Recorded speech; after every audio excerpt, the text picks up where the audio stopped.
Hi guys, இன்னைக்கு என்ன LeetCode கொஷின்னா remove duplicates from the sorted array. நம்ம சேனல் வந்து பார்த்துட்டிங்கன்னா இன்டர்வியூ ரிலேட்டடாக கோடிங் கொஷின்ஸ்லாம் போஸ்ட் பண்ணுறோம். ஸோ நம்ம சேனல் மறக்காமல் ஃபாலோ பண்ணிக்கோங்க. ஓகே, இன்னைக்கு கொஷின் வந்து சால்வ் பண்ணலாம். Given an integer array nums sorted in non-descending order. Okay, remove the duplicates in place such that each unique element appears only once. ஒரே ஒரு டைம் தான் appear ஆகும். Okay, the relative order of each element should be kept the same. Order வந்து நம்ம maintain பண்ணுவோம் அப்படின்னு சொல்லலாம். Fine. Consider the number of unique elements in the num to be K. Okay, K some K elements நம்ம வச்சுக்கலாம். Unique elements என்ன அது நம்ம கொடுக்குற வேரியபிள் தான். After removing duplicates return the number of unique elements K. Okay, the first K elements of the number should contain the unique numbers in sorted order. அதாவது நம்ம ஆர்டரை மெயின்டைன் பண்ணியிருக்கணும். யூனிக் எலமெண்ட்ஸ் ஸ்டார்டிங்கில் வந்து கொடுக்கணும். Okay, the remaining elements beyond k minus 1 can be ignored. Okay, fine. இப்போ நமக்கு இங்கே என்ன இன்புட் கொடுத்துருக்காங்கன்னு பார்ப்போம். ஓகே, இப்போ எக்ஸாம்பிள் 2 எடுத்துக்கலாம். நம்ம இங்கே இன்புட் என்ன கொடுத்துருக்காங்கன்னா நம்ஸ் ஒரு இன்டீஜர் அரே கொடுத்துருக்காங்க. ஃபைன். இப்போ இந்த இன்டீஜர் அரேயில் பார்த்தீங்கன்னா நம்ம வந்து யூனிக் எலமெண்ட்ஸை மட்டும் தான் வச்சுக்கணும் அரேயில். ஓகேவா, யூனிக் எலமெண்ட்ஸை வச்சுக்கிட்டு அது எத்தனைங்கிற கவுண்ட்டை நம்ம வந்து ரிட்டர்ன் பண்ணணும். சம் கேங்கிற வேரியபிள் அவங்க கொடுத்துருக்காங்க. நம்ம எந்த வேரியபிளும் வச்சுக்கலாம், பிரச்சனை கிடையாது. இங்கே வந்து பார்த்தீங்கன்னா 0 1 2 3 4 இருக்குது. அதே மாதிரி அவுட்புட்லேயும் நமக்கு வர்றப்போ கே மட்டும் ரிட்டர்ன் பண்ணால் போதும், ஒரு இன்டிஜர் மட்டும் ரிட்டர்ன் பண்ணால் போதும். 0 1 2 3 4 ரிமைனிங் இருக்கிற எலமெண்ட்ஸ் எல்லாம் இக்னோர் பண்ணிக்கலாம், அது தேவையில்லை. ஓகேவா, நம்ம கண்டுபிடிக்க வேண்டியது யூனிக் எலமெண்ட்ஸ் மட்டும் வச்சுக்கணும் அறையில். ரிமூவ் த டூப்ளிகேட்ஸ் இந்த சார்ட்டட் அரே. ஓகேவா, சரி, இதை நம்ம அப்படியே ஜாவாவில் கோட் பண்ணுறதுக்கு பார்க்கலாம். இப்போ பார்த்தீங்கன்னா அங்கே இருக்க மாதிரி ஒரு அரே ஒன்று டிக்ளேர் பண்ணிட்டேன். 0 1 2 3 4. ஓகேவா, இப்போது இதில் எனக்கு யூனிக் எலமெண்ட்ஸ் மட்டும்தான் இருக்கும். கரெக்டாக அப்படின்னா ஃபஸ்ட்டு நான் 2 பாயிண்டர் அப்ரோச் யூஸ் பண்ணிக்கணும். ஏன்னா இப்போ நம்ம அரே ஃபுல்லாக ட்ராவர்ஸ் பண்ணி தான் ஆகணும். ஏன்னா எனக்கு யூனிக் எலமெண்ட்ஸ் வேணும்னா எல்லா எலமெண்ட்ஸையும் நான் வந்து செக் பண்ணி தான் ஆகணும், ட்ராவர்ஸ் பண்ணணும். ஓகேவா, 2 பாயிண்டர் அப்ரோச் யூஸ் பண்ணி ஃபஸ்ட்டு இதை ஐன்னு வச்சுக்கிறேன், ஃபஸ்ட் எலமெண்ட். ஓகேவா, இதை ஜேன்னு வச்சுக்கிறேன். ஓகே, இப்போ ஐ ஜேன்னு 2 எலமெண்ட்டை நான் டிக்ளேர் பண்ணேன். எனக்கு இப்போ இது 2 வச்சு தான் நான் கம்பேர் பண்ணி டூப்ளிகேட், அதாவது யூனிக் எலமெண்ட்ஸ் அந்த அரே வந்து நம்ம அவுட்புட்டில் ரிட்டர்ன் பண்ணணும். ஓகேவா, இப்போது ஐயும் ஜேவும் எப்போ எனக்கு வந்து நாட் ஈக்குவலாக இருக்கோ, நல்லா கவனிக்கிறேன். ஐயும் ஜேவும் எப்போ எனக்கு நாட் ஈக்குவல் டுவாக இருக்கோ எழுதணும்.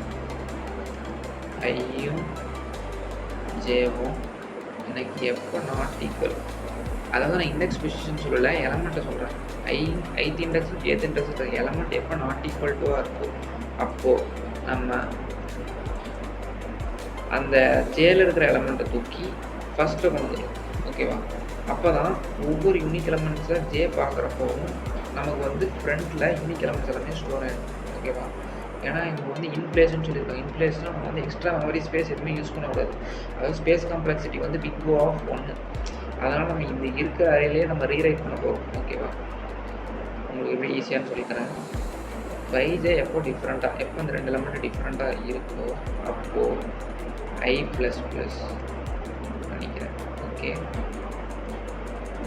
I ப்ளஸ் ப்ளஸ் பண்ணி ஏ ஆஃப் ஜே, ஜேங்கிறது தான் ட்ராவர்ஸ் ஆகிக்கிட்டே இருக்கிற எலமெண்ட். ஓகேவா, ஏ ஆஃப் ஜேங்கிறது ட்ராவர்ஸ் ஆகிட்டு இருக்கிற எலமெண்ட். அந்த எலமெண்ட்டை தூக்கி அரேவோட ஃப்ரெண்டில் நான் போடுறேன். எங்கே, ஏ ஆஃப் ஐயில். ஓகேவா, இதுதான் லாஜிக்கு. இந்த லாஜிக் உங்களுக்கு புரிஞ்சிச்சுன்னா இதை வந்து சூப்பராக போடலாம். இதை நான் ஸ்டெப் பை ஸ்டெப் உங்களுக்கு ட்ராவல்ஸ் பண்ணி காட்டுறேன். நல்லா பாருங்கள். இங்கே என்ன ஐஜே டிஃப்ரெண்ட்டாக இருக்கா, அப்படின்னா இந்த இஃப் கண்டிஷன் ஸ்கிப் ஆகிடும். ஓகேவா, இது இஃப் கண்டிஷன்.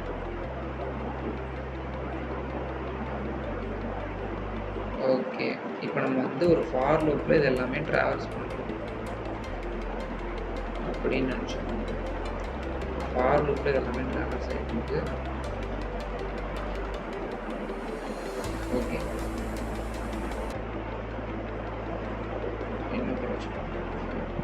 இப்போ வந்து பார்த்தீங்கன்னா, இப்போ ஐஜே எனக்கு வந்து என்ன சேமாக இருக்குது. சேமாக இருந்தால் எனக்கு இஃப் கண்டிஷன் வந்து என்ன ஸ்கிப் ஆகிடும். அப்போது நெக்ஸ்ட்டு ஜே இன்க்ரிமெண்ட் ஆகும். ஓகே வேணா இஃப் கண்டிஷனுக்குள்ளே போகலாம். ஜே இன்க்ரிமெண்ட் ஆகும். ஜே இன்க்ரிமெண்ட் ஆனால் இங்கே வரும்.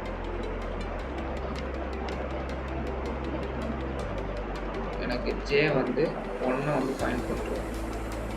சரி இப்போ 1ம் ஜேவும் டிஃப்ரெண்ட்டாக ஆமாம் டிஃப்ரெண்ட். ஏன்னா 0வும் 1ம் டிஃப்ரெண்ட்டு. இஃப் கண்டிஷனுக்குள்ளே போகும். உள்ளே போயிட்டு ஐ ப்ளஸ் ப்ளஸ் ஆகும். அப்படின்னா ஐ இங்கே இன்க்ரிமெண்ட் ஆகும். ஐ இங்கே வந்துடும். ஐ இங்கே வந்துருச்சா? இப்போ இதில் எதுவும் இல்லை. இப்போ ஐ இங்கே வந்துருச்சு. நெக்ஸ்ட்டு ஏ ஆஃப் ஜேவில் என்ன இருக்குது? 1 இருக்குது. அப்போ இந்த 1 தூக்கி ஏ ஆஃப் ஐயில் போடுறாங்க. அப்படின்னா இந்த ஐயை நம்ம இங்கே ஒரு அரேயால் க்ரியேட் பண்ணி இங்கே நான் உங்களுக்கு எக்ஸ்பிளைன் பண்ணுறேன். அரேலாம் நான் புதுசாக க்ரியேட் பண்ணல. அதே அரேயில் தான் ரீரைட் ஆகுது. இங்கே இருக்கிற 1 நம்ம இங்கே வந்து ஷிஃப்ட் பண்ணுறோம். ஓகேவா? அப்போ இங்கே 1 ஆகிடும். இங்கேயும் அதே 1.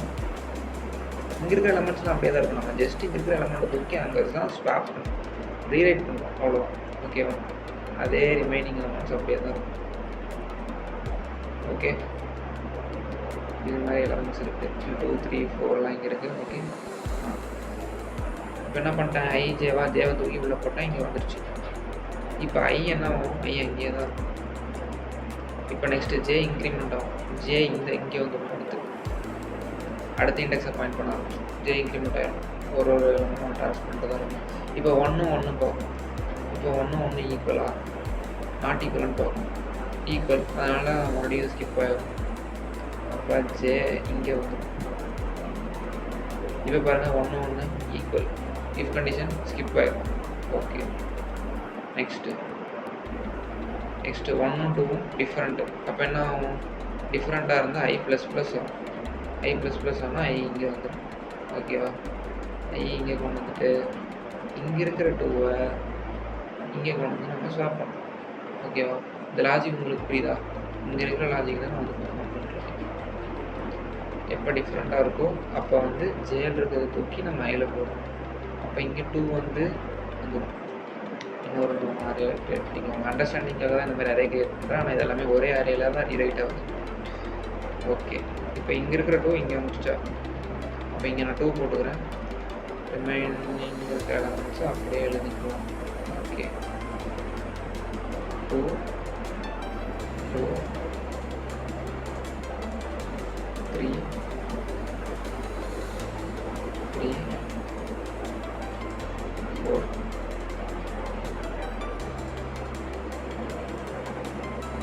ஓகே, நெக்ஸ்ட்டு இப்போ ஐ எங்கே இருக்குது?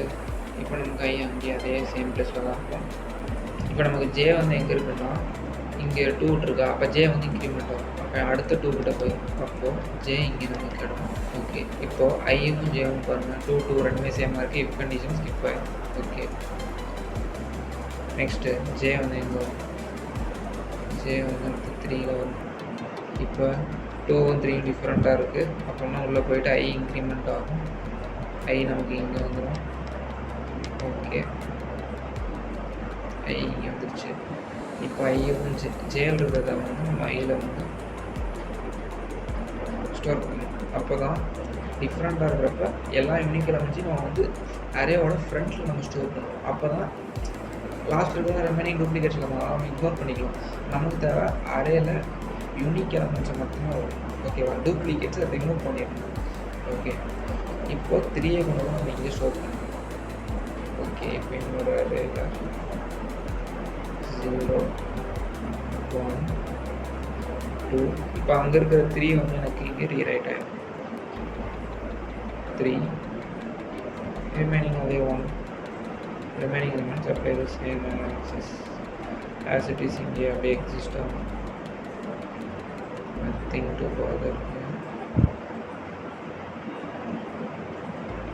ஓகே, நெக்ஸ்ட் என்ன? அதே ஐ அதே சேம் ப்ளேஸில் தான் இருக்கும். நமக்கு ஜே வந்து இன்க்ரிமெண்ட் ஆகும். அடுத்து நெக்ஸ்ட்டு 3க்கு போகும். 3க்கு பார்த்தா என்ன?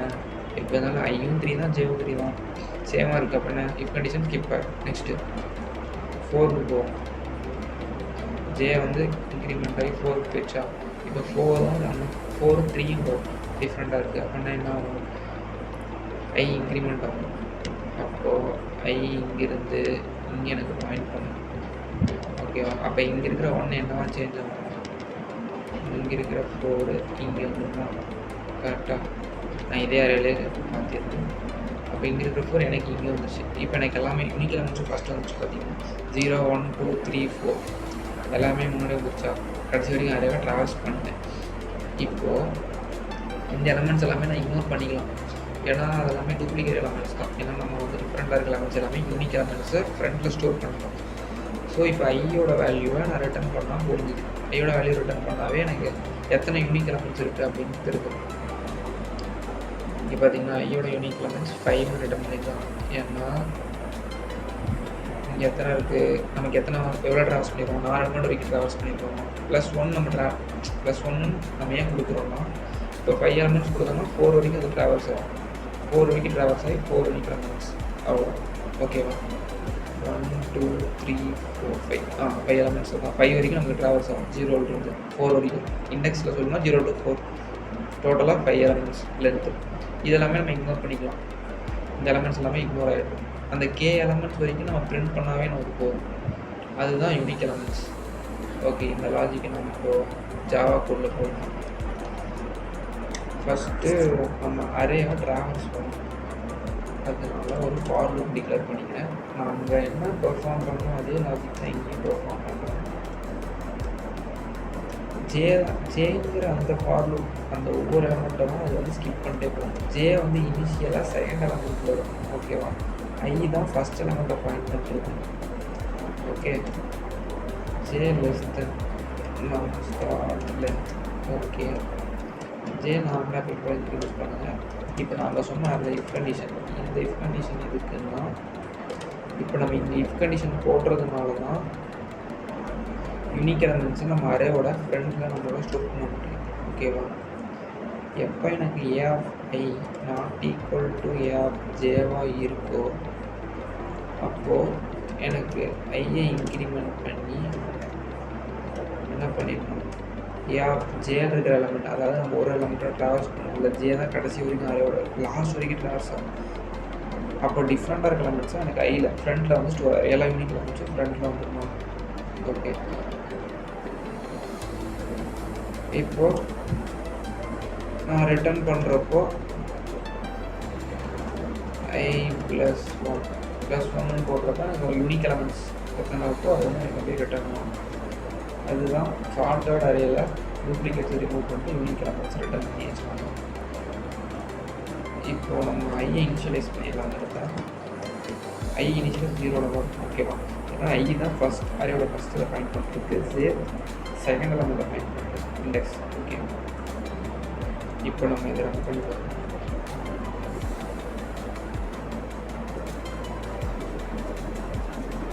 ஓகே, இந்த அம்சம் கொடுத்து நம்ம ஏன்னு சொல்லிட்டோம்.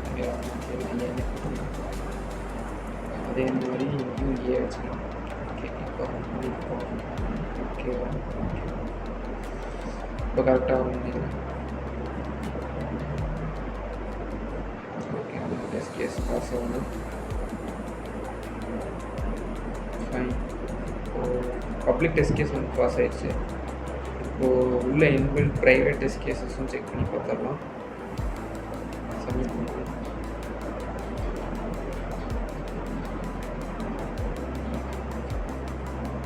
எஸ், ஓகே, 100% நமக்கு ரன் டைம் வந்திருக்கு.